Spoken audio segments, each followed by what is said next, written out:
Bonjour à tous, bienvenue sur Ngazi TV, la chaîne du futur, la chaîne où il faut être. Restez tous authentiques.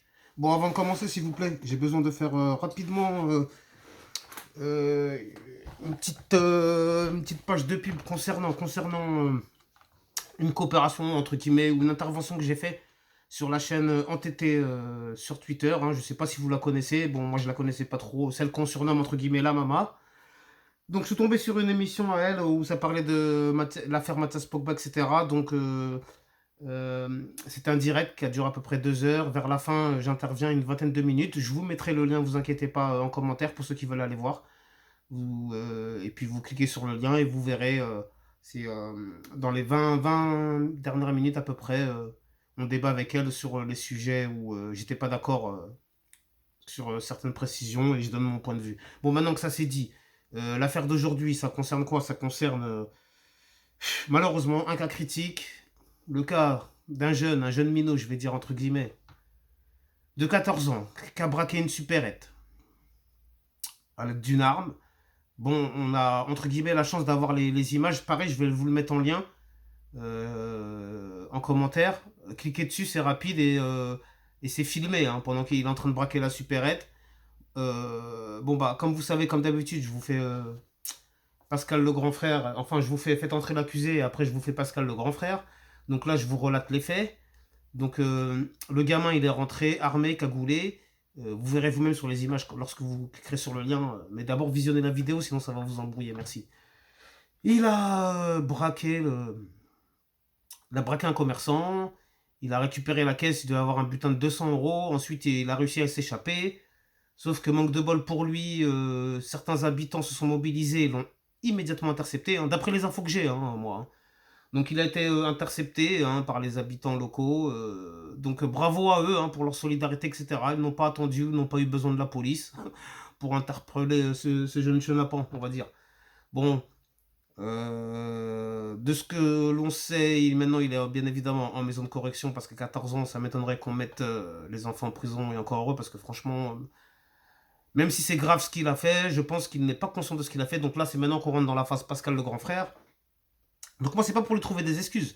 Mais honnêtement, c'est très rare de voir une telle violence à un tel âge. Hein. Moi-même, à mon époque, quand j'étais jeune, j'ai connu des braqueurs de 16, 17, 18 ans jusqu'à aujourd'hui. Je sais que ça existe, qu'il y en a. Mais 14 ans, mais il bat tous les records de précocité, le gars.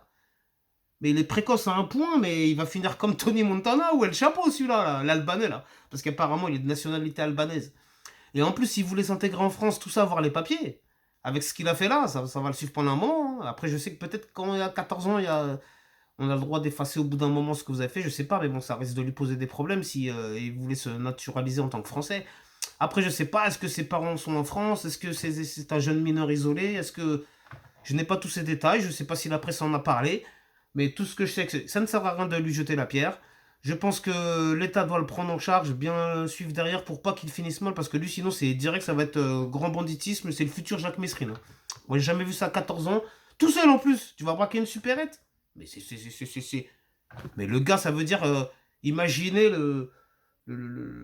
quand même, même si certains c'est de la lâcheté, mais pour certains aussi c'est du courage, parce qu'il faut en avoir du courage pour aller braquer et se dire à 14 ans, mais franchement, après, je dis pas qu'il est courageux d'avoir fait ça, mais je dis il n'a peur de rien. Donc si à 14 ans il a peur de rien, qu'est-ce que ça va être à 24 ou à 34? Donc faut anticiper. Ce genre de cas comme ça, là, faut anticiper. Faut pas après les laisser dans la nature, en avoir un affiche, parce qu'après ça va devenir de vrais dangers publics pour la tranquillité des citoyens en général. Hein. Qu'est-ce que vous voulez que je vous dise? Moi, en tout cas, je donnais ces précisions pour dire, pour ceux qui sont en Afrique, qui nous voient des fois, qui savent pas trop comment ça se passe en France, bah vous voyez, hein. Vous avez des jeunes de 14 ans maintenant qui vont braquer des supérettes. Sauf que lui, c'est un cas isolé. Même si vous avez en France beaucoup de jeunes de 14 ans qui font les choux, c'est-à-dire qui surveillent pour ceux qui vendent de la drogue dans les cités, ça tout le monde le sait. Et puis après, qui gravissent les échelons par-ci par-ça. C'est pour ça que lui, il a pris tous les raccourcis possibles et imaginables. Parce que normalement, vous faites chouf, après vous vendez un peu, après vous allez braquer, après vous allez. Vous voyez l'escalade de la violence et du banditisme. Sauf que là, pour moi, c'est très grave. À 14 ans, c'est très très grave. Et ceci, oui, ça s'est passé à Fontenay-sous-Bois, hein, dans le 94. Bon, je vous remercie. Je suis obligé de m'arrêter là, sinon ça va être trop long. Merci à tous les nouveaux abonnés, à ceux qui me suivent depuis longtemps, à ceux qui me suivront dorénavant, etc. Restez tous authentiques, prenez soin de vous et de vos proches. Que Dieu veille sur vous. Amen, amin, shalom, à bientôt.